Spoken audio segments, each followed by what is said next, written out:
Hello guys, electronic മലയാളിയിലേക്ക് എല്ലാവർക്കും സ്വാഗതം. അപ്പോൾ ഞാൻ വീണ്ടും ഒരു LED ബൾബിൻ്റെ റിപ്പയറിംഗ് വീഡിയോ ആയിട്ടാണ് വന്നിരിക്കുന്നത്. അപ്പോൾ ഇതിന് മുമ്പ് ഞാനൊരു LED ബൾബിൻ്റെ റിപ്പയറിംഗ് വീഡിയോ ചെയ്തിട്ടുണ്ടായിരുന്നു, ഒരു ഫ്ലിക്കറിംഗ് പ്രോബ്ലം ഉള്ള ബൾബിൻ്റെ വീഡിയോ. അത് നിങ്ങൾ കണ്ടിട്ടില്ലെങ്കിൽ ഒന്ന് കണ്ടു നോക്കൂ, നിങ്ങളുടെ ബൾബിൻ്റെ പ്രോബ്ലം അതാണെന്നെങ്കിൽ. അപ്പോൾ ഇന്ന് ഞാൻ വന്നിരിക്കുന്നത് വിപ്രോയുടെ തേജസ് എന്ന് പറയുന്ന 9 വാട്ട്സിൻ്റെ ഒരു LED ബൾബുമായിട്ടാണ്. ഇതൊരു കൂൾ വൈറ്റ് കളർ ടെമ്പറേച്ചറുള്ള ബൾബാണ്.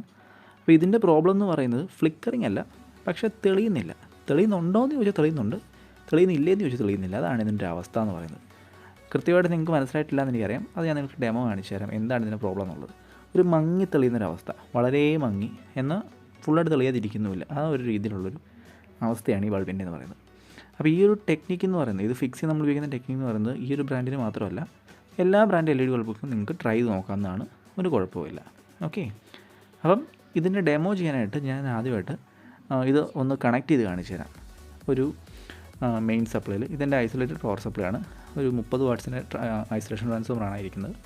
ഏകദേശം 350 രൂപയോളം ചിലവ് വന്നത്. കസ്റ്റമൈഡാണ്, റെഡിമെയ്ഡല്ല. അപ്പോൾ ഇത് ഓണാക്കുമ്പം എൻ്റെ മെയിൻ ലൈറ്റ് ഒന്ന് ഓഫ് ചെയ്തിട്ടുണ്ടെങ്കിൽ നിങ്ങൾക്ക് കാണാൻ പറ്റും. നിങ്ങൾക്ക് കാണാമോ ഒരു ചെറിയൊരു ഫ്ലിക്കറിങ് പോലത്തെ ഒരു ചെറിയൊരു ഗ്ലോ. മെയിൻ ലൈറ്റ് ഓഫ് ചെയ്ത് ഞാൻ ഇതിൻ്റെ ഡിഫ്യൂസർ എലമെൻറ്റും കൂടെ ഒന്ന് ഊരി നിങ്ങൾക്ക് കൃത്യമായിട്ട് കാണിച്ചു തരാം. ഡിഫ്യൂസർ എലമെൻറ്റ് ഊരി കഴിഞ്ഞിട്ടുണ്ടെങ്കിൽ കണ്ടോ, ഒരു വളരെ മങ്ങിയൊരു ഗ്ലോ പോലെ. ശരിക്കും ക്യാമറയിൽ കാണുമ്പം നല്ല ബ്രൈറ്റാണ്. ഇപ്പം നിങ്ങൾ കാണുമ്പോൾ വിചാരിക്കും നല്ല ബ്രൈറ്റ്നസ് ആണല്ലോ എന്ന്. പക്ഷേ ശരിക്കും നമ്മൾ റിയൽ ലൈഫിൽ ഇത്രയും ബ്രൈറ്റ് ഇല്ല കേട്ടോ. ഇത്രയും ബ്രൈറ്റ് അല്ല ഇത് നമ്മൾ കണ്ണുകൊണ്ട് കാണുമ്പം ഇതിനേക്കാളും വളരെ ഭംഗിയാണ് കത്തുന്നത്. അപ്പോൾ എന്തായാലും നമുക്കിതൊന്ന് തുറന്ന് നോക്കാം, എന്താണ് ഇതിൻ്റെ പ്രശ്നം എന്നുള്ളത്. അപ്പോൾ ഇതൊക്കെ മാറ്റി വെച്ചിട്ട് നമുക്കൊന്ന് തുറന്ന് നോക്കാം. അപ്പോൾ ഈ ഏത് LED ബൾബ് ആയിക്കോട്ടെ, തെളിയാത്തൊരു LED ബൾബ് നിങ്ങൾ കണക്ട് ചെയ്ത ശേഷം, മെയിൻസിൽ കണക്ട് ചെയ്ത ശേഷം നിങ്ങൾ തുറക്കുന്നതിന് മുമ്പ് അല്ലെങ്കിൽ തൊടുന്നതിന് മുമ്പ് ഇതുപോലെ എൻ്റെ ഔട്ട്പുട്ട് ടെർമിനൽസ് ഒന്ന് ഷോർട്ട് ചെയ്യണം. അതിന് കാരണം എന്താണെന്ന് വെച്ചിട്ടുണ്ടെങ്കിൽ, തെളിയുന്നൊരു LED ബൾബിനെ സംബന്ധിച്ചിടത്തോളം അതിൻ്റെ ഔട്ട്പുട്ടിലുണ്ടാകുന്ന കപ്പാസിറ്റിയിലെ ചാർജ് ആ ബൾബിൽ കൂടെ തന്നെ അങ്ങ് ഡിസ്ചാർജ് ചെയ്ത് പോകും. പ്രത്യേകിച്ച് അതിനകത്തൊന്നും കാണത്തില്ല, നിങ്ങൾ തൊട്ടാലും ഷോക്ക് അടിക്കില്ല. പക്ഷേ തെളിയാത്തൊരു LED ബൾബ് ആയതുകൊണ്ട് തന്നെ അതിൻ്റെ ഔട്ട്പുട്ടിലുള്ളൊരു കപ്പാസിറ്റർ കാണും. അതുകൂടാതെ 99% ഇതൊക്കെ ഒരു ബക്ക് കൺവേർട്ടറാണ്. അപ്പോൾ അതിൻ്റെ ഇൻപുട്ടിലും ചിലപ്പോൾ ഒരു ഫിൽറ്ററിംഗ് കപ്പാസിറ്റർ ഉണ്ടാവും. അപ്പം തെളിയാത്തൊരു ബൾബിനെ സംബന്ധിച്ചിടത്തോളം ഈ 2 കപ്പാസിറ്റിയിലെ ചാർജും അതുപോലെ തന്നെ അതിനകത്ത് നിൽപ്പുണ്ടാവും. നിങ്ങൾ കയറി തൊടുമ്പോൾ അത്യാവശ്യം നല്ലൊരു ഷോക്ക് കിട്ടാൻ ചാൻസ് ഉണ്ട്. അത് ഒഴിവാക്കാൻ വേണ്ടിയിട്ടാണ് ഈ പറയുന്ന ഡിസ്ചാർജ് ചെയ്യണമെന്ന് ആദ്യമേ പറയുന്നത്. ഓക്കെ, അപ്പോൾ ഒരിക്കൽ ഡിസ്ചാർജ് ചെയ്ത് കഴിഞ്ഞാലും ഫുള്ളായിട്ട് അതിനകത്ത് ചാർജ് ഇറങ്ങിപ്പോയില്ല, കുറച്ച് ചാർജൊക്കെ അതിനകത്ത് നിൽപ്പുണ്ടാവും. അപ്പോൾ ഒന്ന് മുട്ടിച്ച് ഉടനെ വിടരുത്. ചിലപ്പോൾ ഒരു സ്പാർക്കൊക്കെ ഉണ്ടാവും, അതൊക്കെ നോർമലാണ്. അപ്പോൾ എന്തായാലും നമുക്കിതൊന്ന് തുറന്ന് നോക്കാം. അപ്പം ഇതിൻ്റെ ഈ സാധനം തുറക്കാനായിട്ട് വളരെ എളുപ്പമാണ്. ഇത് നമുക്കൊരു സിലിക്ക അഡ്ഹസീവാണ്, ഒരു സിലിക്കൺ അഡ്ഹസീവാണ് യൂസ് ചെയ്തിരിക്കുന്നത്. ഒരു തെർമലി കണ്ടക്റ്റീവ് ആയിട്ടുള്ളൊരു സിലിക്കൺ ഗ്ലൂ ആണ് ഇവിടെ യൂസ് ചെയ്യുന്നത്. അതുകൊണ്ട് തന്നെ ഒരിക്കൽ തുറന്നു കഴിഞ്ഞ് തിരിച്ച് അതുപോലെ വെക്കാന്ന് പറഞ്ഞാൽ ഇത്തിരി പാടുള്ള കാര്യമാണ്. ഡിഫ്യൂസർ എലമെൻറ്റ് പൊട്ടിപ്പോകാതിരിക്കാൻ വളരെ ശ്രദ്ധിക്കണം. സ്ക്രൂ ഡ്രൈവർ കയറ്റി പയ്യെ അകത്തി കഴിഞ്ഞാൽ തുറന്നു വരും. പക്ഷേ ഈ സാധനം തെർമലി സ്റ്റേബിൾ അതുകൊണ്ട് ചൂടാക്കിയാലൊന്നും ഒരു പരിധി കൊള്ളുന്നു ഇത് ഊരി വരത്തില്ല. അതുമാത്രമല്ല, ഊരിക്കഴിഞ്ഞാൽ തിരിച്ച് വെക്കാനൊരു ഇത്തിരി പാടായിരിക്കും. അപ്പോൾ ഒരു പ്ലെയർ ഉപയോഗിച്ച് ഇതുപോലെ നൈസായിട്ടൊന്ന് വലിച്ചു കഴിഞ്ഞാൽ ആ ടോപ്പിലെ ഹീറ്റ് സിങ്ക് ഒളിഞ്ഞെങ്കിൽ ഊരിപ്പോരും. അപ്പോൾ പയ്യെ ഊരണം, വയറൊന്നും വലിച്ചു പറിക്കരുത്. അപ്പോൾ ആദ്യം ചെയ്യേണ്ട കാര്യം എന്ന് പറയുന്നത്, ഉള്ളിൽ എന്തെങ്കിലും വിസിബിളായിട്ടുള്ള ഡാമേജ് ഉണ്ടോ എന്ന് ചെക്ക് ചെയ്യണം.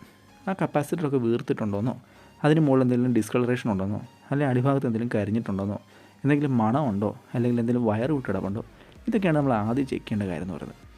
ഇത് എല്ലാ ഇലക്ട്രോണിക് എക്യുപ്മെൻസിനും ബാധകമാണ് കേട്ടോ, LED ബൾബിന് മാത്രമല്ല. അപ്പോൾ നിങ്ങൾക്ക് ഇലക്ട്രോണിക്സ് അറിയുന്ന ഒരാളാണെങ്കിൽ ഓൾറെഡി നിങ്ങൾക്ക് ഇതിനെപ്പറ്റി അറിവുണ്ടാവും. അല്ല നിങ്ങൾ ആദ്യമായിട്ട് ചെയ്യാൻ ശ്രമിക്കുന്ന ഒരാളാണെങ്കിൽ ഇതൊക്കെ ഒന്ന് ചെക്ക് ചെയ്യുക. ഇതൊക്കെയാണ് നമ്മൾ പ്രൈമറി സ്റ്റെപ്സ് എന്ന് പറയുന്നത്. അപ്പോൾ അതിന് ശേഷമാണ് നമുക്ക് മെയിൻ കണ്ടൻറ്റിലേക്ക് കടക്കേണ്ടത്. അപ്പോൾ ഞാനിത് ഒന്നുകൂടെ കണക്ട് ചെയ്യാണ്. ഇത് ഞാൻ ചെക്ക് ചെയ്യാൻ പോകുന്നത് ഇതിൻ്റെ ഡ്രൈവർ സൈഡ് ഓക്കെ ആണെന്നാണ്. അതിനായിട്ട് നമ്മൾ DC-യിൽ വെച്ചിട്ട് സെറ്റ് ചെയ്തിട്ട് നമ്മുടെ മൾട്ടിമീറ്റർ ആ സാധനത്ത് സോൾഡർ പോയിൻ്റ് ഉണ്ടല്ലോ അതിലേക്ക് ടച്ച് ചെയ്യുക. ഓർക്കുക, AC അല്ല, മൾട്ടിമീറ്റർ DC-ലായിട്ടുണ്ട്. ചെക്ക് ചെയ്ത് വരുമ്പോൾ ഒരു 44 വോൾട്ട് കാണിക്കുന്നത് അത് ആ കപ്പാസിറ്ററിനകത്ത് ഉണ്ടായിരുന്ന ചാർജാണേ. ഇപ്പോൾ അതങ്ങ് ഇറങ്ങിപ്പോയി. മെയിൻസ് ഓൺ ആക്കുമ്പം കണ്ടോ 197, 115 എന്നൊക്കെ പറഞ്ഞ് ഫ്ലിക്കർ ചെയ്യുന്നത്, വോൾട്ടേജ് ഇങ്ങനെ വേരി ചെയ്തുകൊണ്ടിരിക്കുന്നത്. ഈ ഒരു വേരിയേഷൻ എന്ന് പറയുന്നത് നമ്മുടെ ബക്ക് കൺവേർട്ടർ സ്റ്റാർട്ട് ചെയ്യാൻ ശ്രമിക്കുന്നതാണ്. പക്ഷേ അത് ബൾബ് കണ്ടക്റ്റ് ആവാത്തതുകൊണ്ട്, ബൾബിലൂടെ കണ്ടക്ട് ചെയ്യാൻ പറ്റാത്തതുകൊണ്ട് അത് കോൺസ്റ്റൻ്റ് ആയിട്ട് നിൽക്കുന്നില്ല. അതിങ്ങനെ വേരി ചെയ്തുകൊണ്ടിരിക്കുകയാണ്, ഫ്ലിക്കർ ചെയ്തുകൊണ്ടിരിക്കുകയാണ്, ഫ്ലക്ച്വേറ്റ് ചെയ്യാണ്. ഓക്കെ, അപ്പോൾ നമുക്ക് വോൾട്ടേജ് അവിടെ കിട്ടുന്നുണ്ട്, DC വോൾട്ടേജ് കിട്ടുന്നുള്ളതുകൊണ്ട് ഡ്രൈവർ സൈഡ് ഓക്കെയാണ്. നമുക്കിനി ചെക്ക് ചെയ്യേണ്ടതെന്ന് പറഞ്ഞാൽ LED ബൾബാണ് ചെക്ക് ചെയ്യേണ്ടത്. അപ്പോൾ ഈ LED ബൾബ് ചെക്ക് ചെയ്യുക എന്ന് പറയുന്നത് ഒരു ഇത്തിരി പണിയാണ് സാധാരണക്കാരെ സംബന്ധിച്ചിടത്തോളം. കാരണം ഇതിനകത്ത് ചിപ്പുകൾക്ക് ഒരു പ്രത്യേകതയുണ്ട്. ഇത് 3 വോൾട്ടിൻ്റെ ബൾബ് ചിപ്പല്ല, 9 വോൾട്ടിൻ്റെയാണ്. അപ്പോൾ എൻ്റെ കയ്യിൽ ഇതുപോലത്തെ ഒരു കസ്റ്റം LED ടെസ്റ്റർ ഉണ്ട്. ഇത് ഞാൻ തന്നെ ഉണ്ടാക്കിയതാണ്. അപ്പോൾ ഈ ടെസ്റ്റർ ഉപയോഗിച്ചിട്ട് നമുക്ക് അത്യാവശ്യം എല്ലാ വിധത്തിലുള്ള LED ബൾബും ചെക്ക് ചെയ്യാൻ പറ്റും. നിങ്ങളുടെ ഈ ടൈപ്പ് ഒരു എക്യുപ്മെൻറ്റ് ഇല്ലയെന്നുണ്ടെങ്കിൽ നിങ്ങൾക്കൊരു 9 വോൾട്ട് ബാറ്ററിയും ഒരു 1K റെസിസ്റ്ററും നിങ്ങൾക്ക് ഉപയോഗിച്ചിട്ട് ഇതേ രീതിയിൽ നിങ്ങൾക്ക് ചെക്ക് ചെയ്യാവുന്നതാണ്. ഇപ്പോൾ ഞാൻ ചെയ്യുന്നതെന്ന് വെച്ചിട്ടുണ്ടെങ്കിൽ പോസിറ്റീവ് കോമൺ ആയിട്ട് കണക്ട് ചെയ്തിട്ട് നെഗറ്റീവ് ഉപയോഗിച്ചിട്ട് എല്ലാ LED ബൾബും ഇതുപോലെ മുട്ടിച്ച് നോക്കുകയാണ് ചെയ്യുന്നത്. അപ്പോൾ തെളിയുന്നുണ്ടോ ഇല്ലെന്നാണ് ചെക്ക് ചെയ്യുന്നത്. അപ്പോൾ ഈ ചിപ്പുകളുടെ പ്രത്യേകത എന്ന് പറയുന്നത് ഈ ഓരോ മഞ്ഞ കളർ ചിപ്പിനുള്ളിലും 3 LED ബൾബുണ്ട്. അതുകൊണ്ടാണ് ഞാൻ പറഞ്ഞത് 9 വോൾട്ടിൻ്റെ ചിപ്പാണിതെന്ന്. സാധാരണ ഇതിൽ LED ബൾബ് നമ്മൾ കണ്ടേക്കുന്നതല്ല 3 വോൾട്ടിൻ്റെ അല്ലേ, പക്ഷേ ഇതിനകത്ത് 9 വോൾട്ടിൻ്റെയാണ്. ഇതിനകത്ത് വെച്ചിട്ടുണ്ടെങ്കിൽ ഈ ഒരു ബ്രാൻഡ് മാത്രമല്ല, സാധാരണ ഈ 9 വാട്ട്സിൻ്റെയും അതുപോലെ ഇതിനകത്തെല്ലാം വരുന്നത് 3 ചിപ്പ് ഒറ്റ ബൾബിനുള്ളിലുള്ള പാക്കേജാണ്. അപ്പം നിങ്ങൾക്ക് 9 വോൾട്ട് ബാറ്ററി ഉണ്ടെങ്കിൽ ഇപ്പം ഞാൻ ചെയ്ത അതേ മെത്തേഡ് 9 വോൾട്ട് ബാറ്ററി ഉപയോഗിച്ച് നിങ്ങൾക്ക് ട്രൈ ചെയ്ത് നോക്കാം. പോസിറ്റീവ് കോമൺ ആയിട്ട് കൊടുക്കുക, ഓരോ ബൾബിനും നെഗറ്റീവിൽ മുട്ടിച്ച് നോക്കുക. മുട്ടിച്ച് നോക്കുമ്പം എല്ലാ ബൾബുകളും തെളിയണം. അപ്പോൾ അങ്ങനെ നമുക്ക് LED ബൾബ് വെരിഫൈ ചെയ്യാൻ പറ്റും. അപ്പോൾ ചില കേസുകളിൽ പ്രശ്നം എന്ന് വെച്ചിട്ടുണ്ടെങ്കിൽ ഡ്രൈ സോൾഡർ ആവും. LED ബൾബ് തെളിയും, LED ബൾബുകളെല്ലാം തന്നെ തെളിയും. പക്ഷേ ചില സമയത്ത് ഡ്രൈ സോൾഡറിങ് ഉണ്ടെങ്കിൽ ഈ പറയുന്ന കോണ്ടാക്റ്റ് പ്രോപ്പറായിട്ട് കിട്ടുകയില്ല. അപ്പോൾ നിങ്ങൾ ഈ പറഞ്ഞ 9 വോൾട്ട് ബാറ്ററിയോ അല്ലെങ്കിൽ ഈ പറയുന്ന LED ടെസ്റ്ററോ ഉപയോഗിച്ച് ബൾബ് ടെസ്റ്റ് ചെയ്തപ്പം എല്ലാ LED ബൾബും തെളിഞ്ഞിരിക്കട്ടെ. അപ്പോൾ നിങ്ങൾ സംശയിക്കേണ്ടത് 100% ഡ്രൈ സോൾഡറിങ്ങിനെയാണ്. ഈ ഡ്രൈ സോൾഡറിങ്ങിൻ്റെ ഒരു പ്രശ്നം എന്ന് പറയുന്നത് ഇത് കണ്ടോ, ഇപ്പം ഞാൻ ചെക്ക് ചെയ്തപ്പം എല്ലാ LED ബൾബും തെളിഞ്ഞാണ്.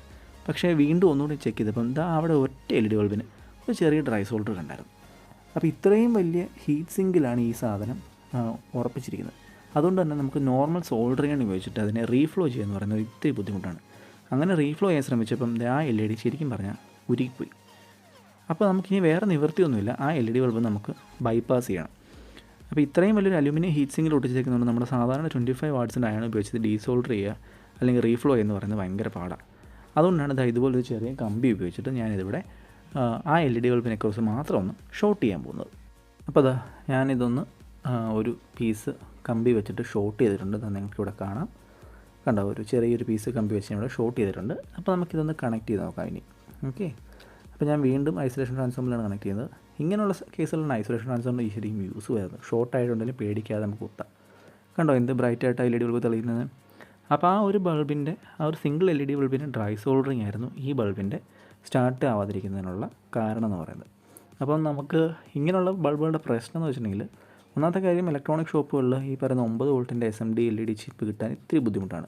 കിട്ടുകയാണെങ്കിൽ തന്നെ ഒരു പാക്കേജ് ആയിട്ടായിരിക്കും കിട്ടുക, ഒരു കസ്റ്റം പാക്കേജ്. ഞാൻ അതിനെപ്പറ്റി ഒരു വീഡിയോ ചെയ്യാം. ഒരു പാക്കേജ് ആയിട്ടായിരിക്കും കിട്ടുക. അതാണ് വളരെ എളുപ്പമുണ്ട് റീപ്ലേസ് ചെയ്യാനായിട്ട്. പക്ഷേ സിംഗിൾ LED ബൾബായിട്ട് കിട്ടാൻ വളരെയധികം ബുദ്ധിമുട്ടാണ്. രണ്ടാമത്തെ കാര്യം എന്ന് പറയുന്നത് ഇങ്ങനെ ഷോർട്ട് ചെയ്തതിന് മുമ്പായിട്ട് നമ്മൾ എപ്പോഴും ചെയ്യേണ്ട ഒരു കാര്യം എന്ന് പറയുന്നത് ഇതിനുള്ളിൽ ഉപയോഗിച്ചിരിക്കുന്ന buck converter IC data sheet ഒന്ന് വായിച്ച് നോക്കുക. അതിനകത്ത് ഓട്ടോമാറ്റിക് കറണ്ട് റെഗുലേഷൻ സപ്പോർട്ടഡ് ആണെങ്കിൽ മാത്രമേ ഈ ഒരു മെത്തേഡ് ചെയ്യാവുള്ളൂ, അല്ലെങ്കിൽ ചെയ്തുകൊണ്ട് പ്രയോജനമുള്ളൂ. അല്ലാന്നുണ്ടെങ്കിലും വർക്ക് ചെയ്യും, പക്ഷേ ലോങ് റണ്ണിൽ ബാക്കിയുള്ള LED കത്തിപ്പോവും.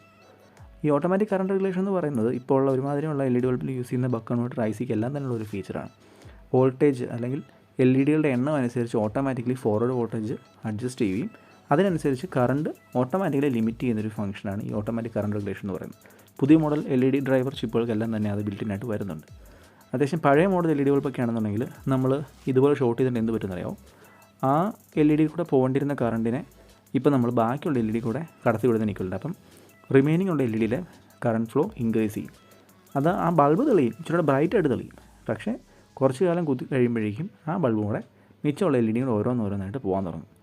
അത് പഴയ മോഡൽ ഡ്രൈവർ ICകളുടെ പ്രശ്നമായിരുന്നു. പക്ഷേ പുതിയ മോഡലിലെല്ലാം തന്നെ ഓട്ടോമാറ്റിക് കറണ്ട് റെഗുലേഷൻ ഉണ്ട്. വോൾട്ടേജ് എണ്ണം LED എണ്ണം അനുസരിച്ച് ഓട്ടോമാറ്റിക്കലി കറണ്ടും വോൾട്ടേജും ഫിക്സ് ചെയ്തോളും. ഉദാഹരണത്തിന് ഇതിനകത്ത് ഉപയോഗിച്ചിരിക്കുന്ന IC വെച്ചിട്ട് നമുക്ക് സിംഗിൾ LED ബൾബ് 220 വോൾട്ടിൽ കണക്ട് ചെയ്യാം. ഒരു കുഴപ്പമില്ല, സുഖമായിട്ട് ഡ്രൈവ് ചെയ്യും. കാരണം ഓട്ടോമാറ്റിക്കലി ഒറ്റ LED ഉള്ളൂ എന്നുള്ളത് ഡിറ്റക്ട് ചെയ്തിട്ട് കറണ്ട് ഫ്ലോ അതിനനുസരിച്ച് ഇത് അഡ്ജസ്റ്റ് ചെയ്യും. ആ ടൈപ്പ് IC ആണ് ഇതിനുള്ളിൽ ഉപയോഗിച്ചിരിക്കുന്നത്. അപ്പം ടെക്നിക്കലായിട്ടുള്ള കാര്യങ്ങളൊക്കെ നിങ്ങൾക്ക് അറിയാൻ താല്പര്യമുണ്ടെന്നുണ്ടെങ്കിൽ ചാനലൊന്ന് സബ്സ്ക്രൈബ് ചെയ്യുക. എന്തെങ്കിലും സംശയങ്ങളുണ്ടെങ്കിൽ താഴെ കമൻറ്റിൽ ചോദിക്കുക. എൻ്റെ മെയിൻ ചാനലായ ഇൻസ് ഇലക്ട്രോണിക്സും കൂടെ പറ്റുക വെച്ചാൽ ഒന്ന് വിസിറ്റ് ചെയ്തേക്കുക. അപ്പോൾ അടുത്തൊരു വീഡിയോ ആയിട്ട് വീണ്ടും കാണുന്നവരെ എല്ലാവർക്കും നന്ദി.